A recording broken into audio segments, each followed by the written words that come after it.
एक बार अत्याचार मच गया। दो राक्षस, एक का नाम शुंभ है, एक का नाम निशुंभ, देवताओं को परेशान करने लगे। हाहाकार मच गया। अरे शुंभ निशुंभ ने इतनी साधना की, इंद्र के राजगद्दी को भी छीन लिया। देवता भाग गए। जब जब इस पृथ्वी पर धर्म की हानि होती है, अधर्म बढ़ जाता है, पाप बढ़ जाता है, संतों को मारा जाता, पीटा जाता, भूदेवों पर अत्याचार किया जाता है, गौ माता को सताया जाता है, पृथ्वी माता का दोहन किया जाता है, वेदों का खंडन किया जाता, मंदिरों को तोड़ा फोड़ा जाता है। मेरे पागलों, तब तब इस धरती पर परमात्मा किसी न किसी रूप में अवतार देते। भगवान आते ही किसी लिए, भगवान धर्म की रक्षा के लिए प्रकट होते। तो शुंभ और निशुंभ का अत्याचार बढ़ गया, पापाचार बढ़ गया, चारों दिशाओं में हाहाकार मच गया। भगवान शंकर के पास सब देवता गए। भगवान शंकर ने कहा, चिंता मत करो, हम जगदम्बा पार्वती से कुछ न कुछ उपाय निकालेंगे। उस वक्त माता पार्वती स्नान करने गई थी। देवताओं ने कहा, महाराज आफत तो अभी पड़ी है, दिन रात में एक एक पल बड़ी मुश्किल से निकल रहा, 1000 वर्ष बीतने को है। शुंभ और निशुंभ दोनों अत्याचार किए, इसके साथ पूरी सेना है। धूम्रलोचन नाम का एक सेनापति है, चंडमुंड नाम के इसके सहायक है। बड़ी आफत हो जाएगी। भगवती माँ पार्वती स्नान को गई तो भगवान शंकर ने कहा, चलो तुरंत। माता पार्वती स्नान करके बाहर निकली और जैसे ही निकली तो देवताओं को देख करके आश्चर्यचकित हो गई। क्या बात है महादेव, सब देवता आज हमारे पास दौड़े दौड़े क्यों चले आए? देवी, दो राक्षस बड़े बलवान, देवताओं को, संतों को, ब्राह्मणों को, सबको बर्बाद कर डाला। अब तो तुम ही उपाय करो। ये सब देवता तुम्हारी शरण में मदद मांगने को आए। माँ के केस गीले थे, बालों से टप टप करके पानी टपक रहा था। पराम्बा माता ने अपने केसों को लिया, एक जोर का झटका मारा और जैसे ही झटका मारा तो एक दिव्य शक्ति कौशिकी माता के रूप में प्रकट हो गई और केसों से शक्ति प्रकट हुई तो नाम रखा कौशिकी। यही पराम्बा है, यही जगदम्बा है, नाम कौशिकी पड़ा। जाओ, जाकर के आप शुंभ और निशुंभ के वध करने के लिए शक्तियां प्रकट करो। माँ भगवती जगदम्बा ने ऐसी आज्ञा। कौशिकी माता हिमालय पर्वत पर आकर के खड़ी हो गई। हिमालय पर्वत इनकी दिव्य देह से ऐसे चमचमाने लगा, क्या कहा जाए। और उसी समय भगवती ने देवताओं को देखा परेशान। अट्टहास करके भगवती हंसी और अट्टहास करते ही देखते देखते काला भयंकर रूप लेकर के भगवती काल का माँ काली प्रकट हो गई। माँ हमें आज्ञा दो। भगवती काली प्रकट हुई। काली माता ने पूछा, क्या काम करना है? जाओ देवताओं का काम करो। शुंभ निशुंभ चंडमुंड है, इनकी जरा खबर। माता काली दिव्य रूप लेकर के चली और घोर चिक्कारती हुई भगवती काली चली। देखो, काली के अवतार होने की दो कथाएं हैं। एक तो कौशिकी माता के अट्टहास से प्रकट हुई काली, एक भगवान शंकर के कंठ से निकली। एक दारुक नाम का राक्षस था, उससे सभी परेशान, चंडमुंड से सभी परेशान, शुंभ निशुंभ से सभी परेशान। सबने भगवान शंकर से प्रार्थना की। भगवान शंकर के कंठ में विष था समुद्र मंथन का। जब देवता श्रीहीन हो गए, श्रीहीन मतलब लक्ष्मीहीन, दुर्वासा ऋषि एक बार इंद्र को मिलने जा रहे थे। रास्ते में इंद्र मिला तो महात्माओं की एक आदत होती है, अपने गले की माला चेलों को पहना देते हैं। और चेला कोई समझदार हो गए सो तो बढ़िया रहता है, और चेला अगर नेताजी पड़ जावे तो बड़ी आफत। राजा इंद्र जो है चेला था दुर्वासा जी का। दुर्वासा ऋषि को प्रणाम किया। दुर्वासा जी ने गले की माला इंद्र के गले में डाल दी। इंद्र ने भी माला ली तो अपने ऐरावत नाम के हाथी की सूंड पर डाल दी। अक्सर देखना तुम, नेताजी लोग भी मालाएं अपनी गाड़ी की बोनट पे डाल देते हैं। इंद्र का भी यही हाल, इंद्र भी नेता है देवताओं का। तो इंद्र ने भी माला अपने गले में जो ली थी सूंड पर डाल दी ऐरावत के। और हाथी भी कम नहीं, बोनट पे, गाड़ी की बोनट पे महाराज माला डाले तो गाड़ी क्या करेगी? ब्रेकर आएगा, माला नीचे जाएगी, पहिया से कुचल जाएगी। बोलो सीताराम। ऐसी हाथी ने भी क्या किया, सूंड में माला डली, ऐरावत ने ली माला, अपने पांव से कुचलने लगा। दुर्वासा ऋषि जी को क्रोध आ गया, गुस्सा आ गई है महाराज। दुर्वासा जी को क्रोध आ गया। जाओ इंद्र, तुमने हमारे प्रसाद का अपमान किया है, जाओ देवराज इंद्र, तुम श्रीहीन हो जाओ, लक्ष्मीहीन हो जाओ। तुम्हारे स्वर्ग की जितनी लक्ष्मी है सब समुद्र में चली जाए। और इंद्र श्रीहीन हो गए, पूरी लक्ष्मी समुद्र में चली गई। देवता परेशान हो गए, अब कैसे लक्ष्मी वापस मिलेगी? एक ही उपाय है, क्या? समुद्र मंथन अगर किया जाए तो लक्ष्मी वापस आ सकती है। समुद्र मंथन किया। अब समुद्र मंथन के लिए चाहिए नाव, जिसकी कहानियां बनाई जाए। मथानी बनाई जाए पर्वत की, तो पर्वत कौन सा? मंदराचल नाम का पर्वत उठाया गया। अब कढ़निया किसको बनाई जाए, रस्सी किसको बनाया जाए? अब इतनी बड़ी मजबूत रस्सी तो बड़ी मुश्किल है, तो देवताओं ने कहा भाई बासुकी नामक नाग है, रस्सी उनकी बनाई जाए।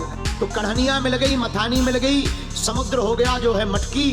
अब मंथन तो करना है, पर हम देवता हैं, मंथन करेंगे, दैत्य भी आएंगे, उपद्रव करेंगे, युद्ध होगा, काम बिगड़ जाएगा। ब्रह्मा जी बोले एक काम करो, दैत्यों को भी सम्मिलित कर लो। बोलो सीताराम। दैत्यों को भी सम्मिलित कर लिया गया, और दैत्य सम्मिलित हुए। तो देवता तो बड़े होशियार और चतुर। देवता बोले एक बात बताएं, हाँ, हम लोग अगर मुंह की तरफ लगेंगे तो कहीं अगर बासुकी नामक नाग को भूख लगेगी तो वो सटका जाएगा देवता। हम लोग पूंछ की तरफ लगेंगे। तो देवताओं ने कहा कि मुंह की तरफ दैत्य लगेंगे कैसे? ब्रह्मा जी बोले वो हमारा काम है। दैत्य सामने आए, क्या बात है महाराज? ब्रह्मा जी बोले भैया समुद्र मंथन करना है, तो मंथन में तुम लोग हमारी सहायता करो, जो भी मिलेगा बंटवारा हो जाएगा। हमारी पार्टी में जो निकले सो हमारा, तुम्हारी पार्टी में जो निकले सो तुम्हारा। दैत्य बोले ठीक है, हम तैयार हैं, जब मिलने वाली बात है तो हम तैयार हैं। लेकिन देवता बोले सुनो, हम हैं बड़े बाप के बेटा, मुंह की तरफ हम लगेंगे, पूंछ की तरफ तुम्हें लगना पड़े। तो दैत्यों में शुक्राचार्य जी बोले सुनो महाराज, तुम बड़े बाप के बेटा नहीं हो, बड़े बाप के बेटा हम हैं। मंथन हो या ना हो, मुंह की तरफ तो हम ही लगेंगे, पूंछ की तरफ तुम्हें लगना हो तो लग जाओ। देवता मन ही मन बोले थैंक यू वेरी मच, धन्यवाद है। देवता समझ गए काम बन गया। अब क्या, पूंछ की तरफ लग गए देवता, मुख की तरफ लग गए दैत्य, हुआ समुद्र मंथन। और पहले नंबर पर देवताओं की तरफ में ही हलाहल विष निकल आया। देवता बोले जय हो। लक्ष्मी निकालनी थी, जहर निकल आया। लेकिन एक बात बोले भैया, कोई भी मंथन करो तो पहले जरूर विष निकलता है, लेकिन मंथन जब चरम सीमा पर पहुंचता है तो उसमें से लक्ष्मी भी निकलती है और अंत में अमृत भी निकलता है। इसलिए कोई भी काम करो तो पहले लोढ़ा जरूर बनते हैं, लेकिन बाद में वह काम सफल भी तो हो जाता है। तो देवताओं ने मंथन किया, विष निकला। भगवान विष्णु ने कहा विष निकला, किसे पिलाया जाए? न जमीन में रखेंगे, जल जाएगी जमीन। लोगों ने कहा एक काम करो, ब्रह्मा जी को पिला दो, बूढ़े आदमी मर भी जाएंगे तो क्या दिक्कत। साफ देवता विष लेकर के ब्रह्मा जी के, महाराज महाराज ब्रह्मा जी की जय हो। अरे आप तो बहुत अद्भुत आदमी, बहुत अद्भुत देवता हो, आपने तो पूरी सृष्टि बनाई, आपका क्या कहना, सृष्टि बड़ी कमाल की बनी। ब्रह्मा जी समझ गए कि हमारे प्राण जाने वाले हैं। ब्रह्मा जी बोले प्रशंसा मत करो, काम बताओ। महाराज ये जहर निकला, पी लो। ब्रह्मा जी बोले हम यहाँ मिले थे जहर पिलाने को, सृष्टि अभी और नहीं बनवानी है क्या? सब काम ठप हो जाएगा भैया। लोग बोले बुढ़ापा है, सफेद दाढ़ी हो गई, पी लो, क्या बिगड़ेगा तुम्हारा? ब्रह्मा जी बोले वाह, सफेद दाढ़ी हो गई तो क्या हमें जीने का अधिकार नहीं है? और किसी को पिलाओ। किसको पिलाया जाए? विष्णु भगवान से कहा महाराज आप ही पी लो। तो विष्णु भगवान ने ब्रह्मा जी से कहा महाराज पी लो, बुढ़ापा आ गया। ब्रह्मा जी बोले हम क्यों पी लो, आप ही पी लो। अब दिमाग खराब। भगवान विष्णु जी बोले थे तो शादी नहीं भैया, तुमने तो बाल बच्चे भी देख रहे, हमारे अभी लक्ष्मी जी प्रकट होगी तब हम, भैया अब हमें नहीं पीना। तो कहा किसको पिलाया जाए? हमारे भूत भावन महादेव, देखो बाकी सब हैं देव, भगवान शंकर हैं महादेव। उनको देख करके साफ देवता पहुंच गए। बाबा आपकी जय हो, हे त्रिपुरारी महादेव, आप तो त्रिभुवनपति हो, आपकी समता क्षमता का क्या कहना, आप तो बड़े सौम्य हो, सरल हो, भाल पर चंद्रमा है। बोले बाबा बोले जो सब प्रवचन हो गए हो तो काम बताओ। हमारा विष है, निकला है। भगवान शंकर ने विष लिया, रा कह के मुंह को खोला, पूरा विष मुख में डाला, माँ कह करके कंठ में धारण कर लिया, नाम पड़ गया नीलकंठेश्वर महादेव। अब जब विष कंठ में बैठ गया, नीला पड़ गया, और देवताओं के ऊपर जब अत्याचार मचा, चंड और मुंड का, दारुण नाम के राक्षसों का, तब भगवान शंकर ने भगवती प्राम्बा जगदम्बा अर्धनारेश्वर के स्वरूप में जो भगवान शंकर हैं, उन्होंने अपने विष को इकट्ठा किया और एक शक्ति का निर्माण किया। और विष था नीला और भयंकर विष होने के कारण काला पड़ गया, और वो शक्ति ही कंठ से प्रकट हुई और उनका नाम कालिका हो गया। और जब कालिका प्रकट हुई तो शुंभ और निशुंभ उनके पास गए। सबने विचार किया ये देवी बड़ी अच्छी है, इनको वरण करना चाहिए। शुंभ और निशुंभ बड़े बलवान, पूरी दुनिया को जीत लिया। दूत को शुंभ और निशुंभ ने भेजा, जाओ इन देवी से कहो कि हमें पति के रूप में स्वीकार कर लें। तो काली माता हाथ करके हंस गई, बोले सुनो ए दूत, भगवती बोली सुनो, अपने राजा शुंभ से कह देना हम उसी के साथ विवाह करेंगे जो हमसे युद्ध करके हमें जीत पाएगा। हमारा प्रण है, जब तक हमें युद्ध करके कोई जीतेगा नहीं तब तक हम उसके किसी के साथ भी विवाह नहीं करेंगे। दूत ने कहा महारानी हमारे राजा शुंभ निशुंभ बड़े बलवान हैं। तो देवी बोली, हम मानते हैं तुम्हारे राजा शुंभ और निशुंभ बलवान हैं, लेकिन बाल काल में खेल खेल में हमने सखियों के साथ बैठकर प्रण लिया था कि जो भी पुरुष हमसे युद्ध में जीतेगा उसी से हम विवाह करेंगे।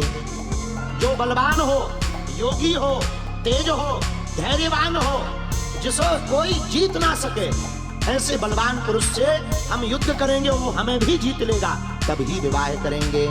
इतना कहते ही शुंभ निशुंभ के पास दूत आया। बोले महाराज ऐसी ऐसी बात है। शुंभ निशुंभ ने कहा कि उनको जीतने के लिए स्त्री पर क्या हाथ उठाना, हमारा सेवक ही काफी। तो शुंभ और निशुंभ ने धूम्रलोचन नाम के एक सैनिक को बुलाया।